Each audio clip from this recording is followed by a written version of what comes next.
Jirra jirtu ashamaa harka fuunee miseensa chaanaalii keenya kan ta'uu barbaadan laayik, sheer, sabskiraayib godhuudhaan akka nu cinaa dhaabbattanii nu jajjabeessitan waamicha keenya isiniif taasifna. Har'ammoo seenaa dhaddacha Bahar Waaree kutaa tokkoffaa isinii qabadheetiin dhufee jira. Harka fuune anaa dhufuun isiniin jaa. Seenaa dhaddacha Bahar Waaree kutaa tokkoffaa. Dhaddachi Bahar Waaree kan argamu godina Harargee Ba'aa Aanaa Girawaa Araddaa Birbirsaa Ganda Gabayaa jedhamutti kan argamudha. Iddoon kunis gaafa Finfinnee irraa yaabbattee deemtu Harar ga'uudhaaf iddoo irreessa jedhamu irraan gaafa hara gaara mul'ataa gortu gaara mul'ataa Dabbaal Mootii Dheeraa jala naannoytee Biiboo irraan as gortee Dabbaal Mootii Dheeraa jala naanna'uudhaan iddoo Ganda Gabayaa karaa baddannoo deemuu gaditti mooraan Fugug kan argamtudha. Bal'inni lafa kanaa hektaara 3 tilmaamaan kan shalagamudha. Iddoon moggaasni isaa mooraa Abbaa Fugug jedhamuun beekamti. Akkaataa manguddoo umrii dheeraa qaban obbo Mahammad Turee Wareeraa kan jedhaman manguddoon ganna 93 kun nuuf ibsaniiti jiru. Iddoo kana hayyuu 12 alaa Abbaa Fugug yookaan Aadam Bareentoo kan jedhamutu abbaa gadaa tahee bulchaa ture waan ta'eef maqaa isaatiin moggaafame jedhama.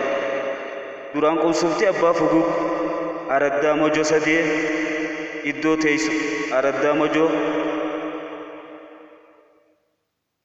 Mojoo Sadee iddoo teessuma Raabaadorii Ganda Gultii jedhamu Odaa Xaaxoo jalatti sirna Raabaadorii kabaja akka turan mirkaneessanii jiru. Jalqaba osoo iddoo kana hin dhufin dura bakka Dirree Jaarraa jedhamu irraa akkaataa hooda Oromoo irratti hundaa'uun iddoo caalatti teessuma Raabaatii fi Doorii heera ittiin tumatan akkasumas marii itti gaggeessan iddoo yookaan caayaa jiruu fi jireenya namaa loonii fi nageenyaa tolu ayyaantuu ilaalchisuudhaan raaguudhaan haalli raagaa uummata Oromoo biratti beekamaadha. Kanaaf iddoo kana horaatu ture. Akkuma Harargee Bahaatti teessuma yookaan manbultii 12 alaa akka taatu murtooftee Abbaa Fugug horii isaa fudhatee asitti gale jedhan. Iddoo kana akkaataa Oromoonni sirna irreechaa kabajaa turan waan godhamu hunda waggaadhaan ji'a Onkololeessaa 17 eegalee luboonni yookaan hayyoonni bebbeekamoon waa hunda mari'achuu walitti dhufan. Wantoota ayyaanichaa irratti godhamu horma gurraachaa fi xilla bunaa qaluudhaan guyyaa 3 waaqa isaanii kadhatu. Haala karoora fuulduraa irratti ni mari'atan. Guyyaa 3 booda ulmaa bahanii ergaa yookaan dhaamsa teessuma kanarratti dabre luboonni yookaan bulchoonni gandaa fudhatanii namuu bakka irraa dhufe galuudhaan dhaamsa teessumaa Raabaadorii dabarsee waliif dabarsan jechuudha. Kadhaa teessuma Raabaa kan hammatu misooma, nageenya,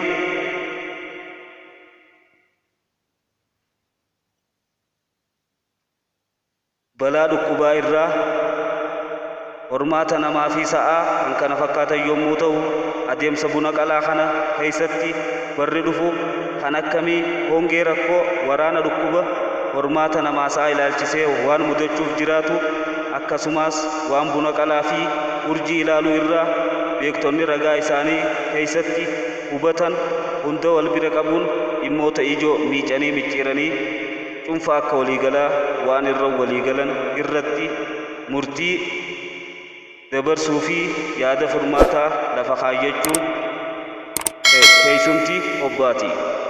Gantoota hunda keessatti waan mooraa Fugug gubbaa murtaawee dabaree guututti akka dabarsan yookaan raawwatamu dirqama lubotaaf kennuudhaan raawwatama jedhama. Uummanni haaluma ergaa kana tarkaanfii barbaachisu fudhachaa kan deeman kan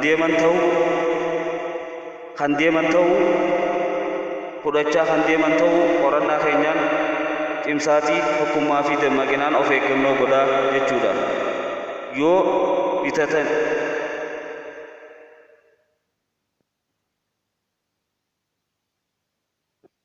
yoo haalli nageenyaa rakkoo qabaate humna hongee mudachuuf taa'e waan qabu qusataa gootaraa isaa bakka midhaan jiranii haree baramee aadaa hoodaatti hawaasummaa keessatti ummanni Oromoo gadda gammachuu walitti dhufeenyaa fi waan qabu walitti gumaachee dabarsaa kan turedha. Kanaaf hangoo humna isaanii gumaata gumaaffachuun waaqa kadhatanii ofirraa deebisan. Walumaa galatti sirna raabaa kun wagga waggaadhaan bifuma kanaan wagga waggaadhaan kan kabajamaa ta'uu isaati. Mooraa Fugugman bultii 12 alaa yommuu taatu isaanis Galaan, Abbayi, Nuunnu, Arroojji, Meettaa, Gutayyuu, Ere, Gollo, Diiramu, Kaako, Bubbu, Gutayyuu fi Bubbuudha. Mooraan abbaa Fugug Harreshat kan qabdudha. Isaanis kutaa lammaffaa keessatti qabannee isinii waan dhufnuuf kanaala keenya laayikii, sheer, sabiskiraayib godhuudhaan nutis aadaa seenaa isa qorannee isin biraa